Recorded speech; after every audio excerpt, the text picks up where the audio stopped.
as questões 6 e 7 referem-se ao período reproduzido abaixo. Aos governos conservadores, pouco lhes importa instituir tal prática pedagógica. Em tempos de desinformação, em que se usam fake news como principal arma eleitoreira, não interessa ver alunos aprendendo a criticar mídia. Portanto, mais uma luta a se travar junto às instâncias políticas em âmbitos municipal, estadual e federal. Sexta questão.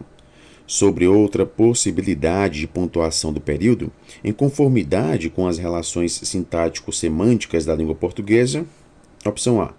A retirada da terceira vírgula é aceitável. Então vamos lá. Aos governos conservadores, vírgula, pouco lhes importa instituir tal prática pedagógica. Em tempos de desinformação, vírgula, em que se usam fake news como principal arma eleitoreira, vírgula, não interessa, então nós temos aqui essa terceira vírgula. Essa terceira vírgula aqui, ela está sendo utilizada obrigatoriamente, né? É obrigatória. Por quê? Porque ela está isolando esse em que se usam fake news como principal arma eleitoreira. Então, veja, nós temos aqui as duas vírgulas isolando um aposto, né? Em tempos de desinformação, aí nós vamos ter aqui uma informação sobre esses tempos de desinformação, em que se usam fake news como principal arma eleitoreira, né? Então, essas duas vírgulas estão isolando o aposto. Seria um aposto circunstancial, indicando justamente uma circunstância de tempo. Em anexo a esta correção, eu vou postar um material falando justamente dos tipos de aposto. Então, pessoal, a retirada da terceira vírgula não é aceitável. Opção B. O primeiro ponto pode ser substituído por vírgula. Não pode, pessoal. Esse ponto aqui está separando períodos que são independentes. Se eu substituir por vírgula, eu teria aqui orações sendo unidas em um mesmo período, e isso geraria problemas sintáticos e semânticos também. Portanto, essa opção B está falsa. Opção C. O segundo ponto pode ser substituído por ponto e vírgula.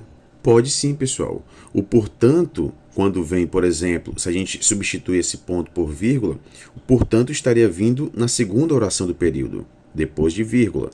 Esse caso é muito comum. Então, não interessa ver alunos aprendendo a criticar mídia, ponto e vírgula. Portanto, mais uma luta a se travar junto às instâncias políticas em âmbitos municipal, estadual e federal. Então, você pode sim, tanto substituir com ponto e vírgula, como também por vírgula. Opção D. A colocação de uma vírgula após portanto é inaceitável. Falso, pessoal. É aceitável, sim. Podemos utilizar a vírgula depois de portanto. Isso no início do próprio período. E lembrando que o portanto também pode vir entre vírgulas. Este seria um uso mais erudito, ok? Em anexo também vou deixar disponível um material referente a essa temática. Portanto, pessoal, a opção correta da sexta questão é a opção C de casa. Sétima questão. Em relação às palavras em destaque, opção A.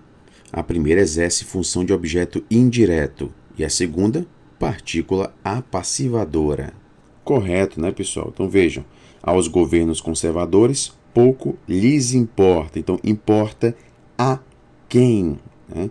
Então, esse complemento do verbo, né? Complemento que exige aqui uma preposição, então, um complemento objeto indireto, está presente nesse lhes, né? Que é justamente aos governos conservadores. Então, pouco lhes importa. Importa a quem? Aos governos conservadores. Então, nós temos aqui essa função de objeto indireto. Sabendo que exerce a função de objeto indireto, na questão sétima, aqui, nós já poderíamos excluir as opções B e D, né? Então, ficaria apenas entre a letra A e a letra C.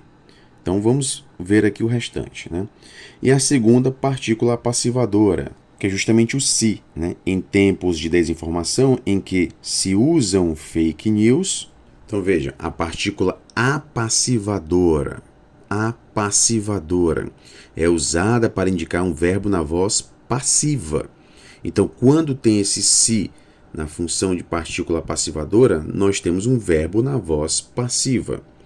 Isso quer dizer que a ação será incidida sobre a própria pessoa ou a coisa ou mesmo a situação que é o sujeito da construção frasal. Basta, portanto, a gente identificar se de fato o verbo está na voz passiva. E como a gente identifica isso? A gente deve identificar primeiramente o sujeito, né? Esse sujeito gramatical, ele está sofrendo a ação verbal, então, em que se usam fake news como principal arma eleitoreira. Fake news aqui é o sujeito gramatical dessa ação verbal, né? Então, fake news são usadas. Então, fake news é o sujeito. Esse sujeito aqui, ele está sofrendo esta ação de ser usada. E quem está praticando essa ação? É justamente o agente da passiva. Só que esse agente aqui ele é indeterminado, né? O verbo está na terceira pessoa do plural, usam, né? Então não se sabe que sujeito é esse. Então, o agente desse verbo é indeterminado. Então veja, nós temos aqui fake news como sendo o sujeito gramatical dessa ação verbal e está sofrendo esta ação. Então, o sujeito gramatical aqui, fake news, é o paciente dessa ação. Portanto, esse se é uma partícula apassivadora. O pronome se será chamado de partícula apassivadora quando estiver junto de verbo transitivo direto acompanhado de objeto direto. E esse objeto direto, no caso aqui, as fake news, se torna, com o uso desse pronome, né, o sujeito paciente. Portanto, a opção A está correta. E reparem, o uso do se como índice de indeterminação do sujeito ocorre na voz ativa, não sendo, portanto, possível pôr a oração na voz passiva analítica. Se for possível fazer isso, não se trata de índice de indeterminação do sujeito. Aqui na oração nós temos em que se usam fake news como principal arma eleitoreira. É possível a gente passar para a voz passiva analítica? Em que fake news são usadas como principal arma eleitoreira. Foi possível fazer isso. Então, não se trata de índice de indeterminação do sujeito. Vejamos outro caso. Necessita-se de voluntários para o hospital. Esse se aqui vai ser índice de indeterminação do sujeito, até porque não é possível passar a oração para a voz passiva analítica. Voluntários para o hospital são necessitados. Então, não é possível fazer isso. Ok, pessoal? Então, o que nós temos aqui é o uso do se como uma partícula apassivadora, devendo marcar, portanto, a opção A. Oitava questão. No quinto parágrafo, a voz da pesquisadora Helena Martins é trazida para o texto sob a forma de. Então, algo que nós estudamos bastante em nosso curso, né? A intertextualidade, citação direta, citação indireta, ok? A citação indireta como sendo uma paráfrase, né? E a citação direta trazendo exatamente como a pessoa falou. E se falou em um texto, citando a página, o ano de publicação da obra, né? Então vamos lá. No quinto parágrafo nós temos: a pesquisadora Helena Martins, em seu livro Comunicação em Tempos de Crise, afirma que esses espaços não só possibilitam novas formas de ação. Então vejam, nós temos aqui uma citação indireta, né? A pessoa, que os autores desse texto estão explicando com as suas próprias palavras aquilo que foi visto no livro Comunicação em Tempos de Crise. Então nós não temos uma citação direta, nós temos uma citação indireta, o que já faz a gente eliminar as opções B e D, né? Mas vamos continuar. Citação indireta com a função de reforçar a ideia de que as novas formas de ação e de interação trazidas pela tecnologia geraram novas formas de percepção dos estudantes e, por isso, a escola deve desenvolver projetos voltados para a formação de uma visão crítica das mídias. Correta essa opção. Está reforçando essa ideia. E que torna basicamente essas duas opções contrárias, né? É justamente o uso do verbo. Na opção A nós temos reforçar a ideia. Na opção C nós temos refutar a ideia de que os estudantes vêm incorporando em suas rotinas cada vez mais elementos midiáticos. Não, ela não está refutando essa ideia. Na verdade, o que há é o reforço, né? E não a refutação, tá bom? Então, a opção correta da oitava questão é a opção A. Nona questão. No oitavo parágrafo, as aspas empregadas sinalizam. Então, nós temos aqui no oitavo parágrafo um trecho retirado da BNCC, né? Então, nós temos aqui uma citação direta, né? Porque ele retirou um trecho como foi encontrado na própria BNCC. Então, vamos aqui às opções. Opção A. A presença de um discurso marcadamente irônico? Falso, não há esse discurso irônico aqui nessa citação.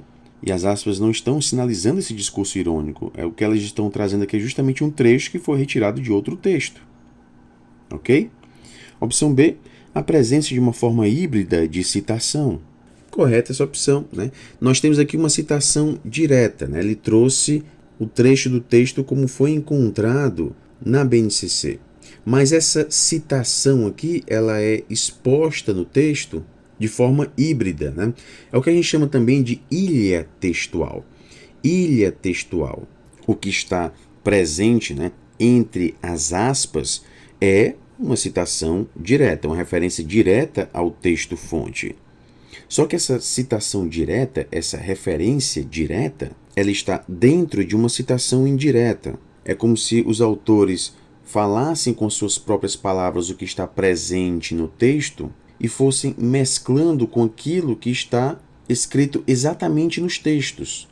Percebam que não há aqui um elemento linguístico claro, né, introduzindo essa citação direta. Elementos linguísticos claros que enunciam a citação direta seriam aqueles segundo fulano de tal, de acordo com o documento tal, né, para cicrano, né? Então, você utiliza esse elemento linguístico para trazer a citação direta. Só que essa citação direta que está aqui presente, ela não é introduzida dessa forma. É como se ela estivesse presente em um texto mais fluido, mais rápido de ser lido, tendo as aspas esse objetivo de mostrar que aquilo ali foi retirado exatamente como está, né, do texto original. Então, pessoal, essa citação ela seria híbrida porque ela teria características das duas citações, uma citação indireta e uma citação direta. Uma questão aqui pegadinha, né? Até porque se você analisar apenas o que está entre as aspas, nós temos uma citação direta. Essa forma híbrida de citação ela é identificada quando você amplia a sua visão para o todo. Então, você vendo o todo, é identificada aqui essa forma híbrida de citação. Mas analisando apenas o que está entre as aspas, nós temos aqui uma citação direta.